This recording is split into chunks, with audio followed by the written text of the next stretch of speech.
આજની Lions club of Tharad સિટીના શપથ ગ્રહણ કાર્યક્રમમાં પ્રેસિડેન્ટ તરીકે મારી નિયુક્તિ થઈ છે. એના માટે પ્રથમ તો હું બોર્ડ ઓફ ડિરેક્ટરનો ખૂબ આભાર માનું છું. ગત વર્ષમાં અમારા પૂર્વ પ્રમુખ શ્રી ડૉક્ટર પ્રવીણસિંહે ખૂબ જ સેવાકીય કાર્યક્રમો કર્યા છે.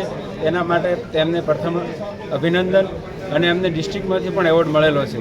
નવા વર્ષમાં હું પ્રમુખ તરીકે અને અમારી સમગ્ર ટીમ એમનાથી પણ સેવાકીય કાર્યો કરી અને સમગ્ર વર્ષ દરમિયાન થરાદ શહેરને માનનીય શ્રી શંકરભાઈ ચૌધરી સાહેબની સૂચના મુજબ એક નવું વન બનાવશું અને જેનો સંપૂર્ણ એની દેખભાળ માટે અમારી ટીમ કાર્યરત રહેશે.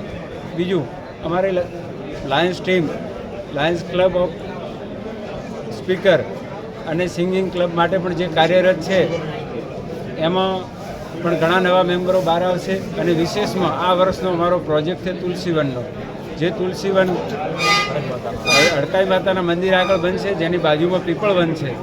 અમારી જાહેર જનતાને નમ્ર વિનંતી પણ છે કે કોઈ તુલસીવનમાં સહયોગ કરવો હોય અને દાન આપવું હોય તો એ સ્વીકાર્ય છે.